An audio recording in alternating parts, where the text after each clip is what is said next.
Hey, yo, what's the deal? Man, it's your boy Tag from Pro Wrestling Tag. You know what I mean? As of this recording right now, it is 1:49 p.m. You know what I mean? June 6, 2025. You know what I mean? And I'm actually doing a little bit of a different video today because I'm at work right now and I got a break and such. But I wanted to, I'm going to try something brand new. You know what I mean? I'm going to try something new in terms of, putting out a video like within the day, so I don't have to like worry about doing it, later on and such. But I want to bring something up because this had me laughing. You know what I mean? Like Dave Meltzer is a guy who basically loves to stir the pot. Meltzer is one of those people who, especially when it comes down to WWE. Now, I mean, he loves to steer bullshit and such, and I just laugh. You know what I mean? I legit laugh. Like he brought this thing up today about quote unquote backstage tension between The Rock and Triple H, reportedly ongoing, right? Reportedly. Right. And this is from, I'm actually reading from my website. For those that don't know, it's on tagpwnews.blogspot.com. Don't be afraid to check it out. You know what I mean? You see the website in front of you, you know what I mean? So don't forget to link it. I'm going to put a description on it anyway. So you guys can go check it out. But I'm going to read exactly what was said. And I want you guys to tell me, because again, this is Meltzer, right? This is Meltzer. I'm going to give my take, right? So this is what I put. An update has emerged regarding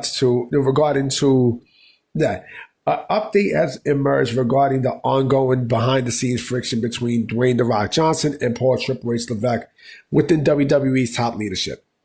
According to the Wrestling Observer newsletter, the two executives had two different viewpoints on key creative and business decisions, and they're often on different pages. When it comes down to WWE's direction, despite Johnson's high-profile return and influence as a TKO board member, Triple H is still considered the entrenched power figure in WWE's day-to-day operations. So this is Meltzer, right? Levesque is entrenched. He was the person in charge with the company doing record business, which is true.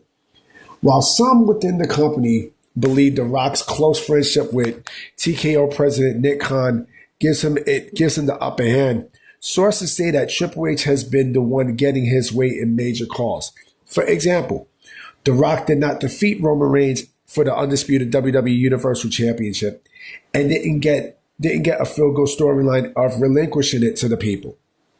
Cody Rhodes did not turn heel, maintaining his position as a top babyface. After the John Cena heel turn, The Rock removed himself from the WrestleMania bill, a decision that sources say was his own. Through The Rock's influence, it's massive. It appears that Triple H is still the driving force, behind the creative.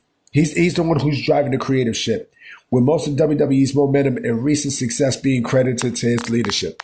So basically, what they're saying here is this, right? What Meltzer is trying to do is Meltzer is trying to spin a narrative that there is still an issue between The Rock and Triple H, which is not the case. It's not the case, because if that was the case, don't you think that it would be a lot more fragile as what we're seeing it now? You know what I'm saying? It doesn't make sense. Personally, it really doesn't make sense what Meltzer said here. There's never been friction. Because there was even a report stating that one person from the locker room said if there was any tension, we would have been seeing it.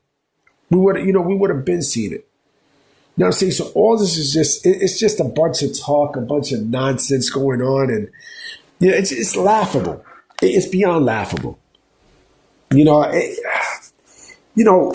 A lot of people like to crap on WWE success, and they want to crap on Triple H success mainly because of what's going on with AEW. Right now, AEW is in a position now where they're not selling out arenas. You know what I mean? They're doing small venues now. Now, I mean, for their Dynamite shows, you got freaking, the pay-per-views are not selling well. The ratings are down and such.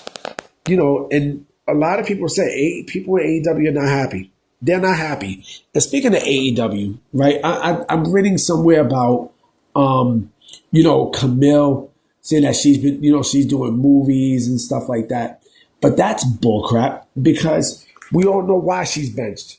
We all know why Camille's not being used, And this is again this is actually from Fightful, another Captain AEW venture, right?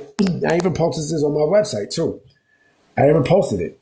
You know what I'm saying? And it's laughable when you think about it. It really is laughable.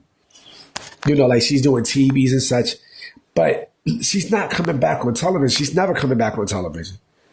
You know what I mean? Like she's done. She's done.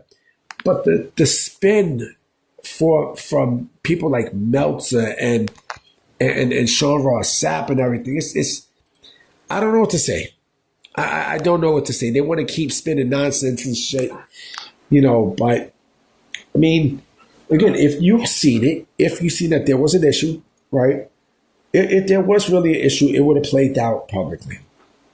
It would have played out publicly. And that's something that we're not seeing. It would have been a lot more and such. When I read this, I said Triple H ain't going nowhere. He's clearly not going anywhere. TKO sees that success. And I think TKO knows, like Artie Emanuel and Mark Shapiro, I think they know, what The Rock is about. And even Nick Khan would even say what The Rock is about. It's just laughable what people like Meltzer and fucking Sean Ross Sapp and such is putting out there in the open when it's not true. We know these things are not true. It's not true. It's not true. And a lot of stuff what you see, it's not true. It's not true. It's not true because, again, WWE, they still have success.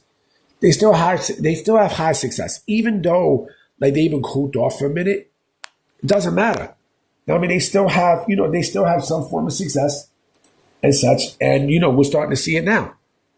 We're starting to see it now. Like I would legit take anything that WWE does over AEW at this point. Because we know what's going to happen to AEW. We know what's going to happen, at all. And we know this. And I said this before. I don't think Hangman is going to win the AEW championship. I don't see him win the AEW championship. I don't. They're going to wait for Darby Allin and bam. And then also, I don't even think you're going to get a 5-star match with Omega and Okada. You're not going to get that. These guys are older. These guys wrestle at a different pace. If you think they're going to go, give you a New Japan 5+ match, New Japan 5-star plus match, you're smoking some good crack. Plain and simple. I mean, it's just this is laughable. With AEW, they'll do anything. Like these dirt sheets will do legit anything, to keep the wheels going with beef. But again, like they basically told you, there's nothing going on. Now, I mean, Triple H is still a dominant force, and they even said because of record business, it's credited to him. So does that sound like a guy who's in trouble? Does that? I don't think so. I definitely don't think so. I'm about to be out, guys. You know what I'm saying? I definitely will be coming with a video tonight for sure. Now, I mean, I just got to figure out what to talk about and stuff. All right? Well, I'm going to definitely holler at y'all. Peace.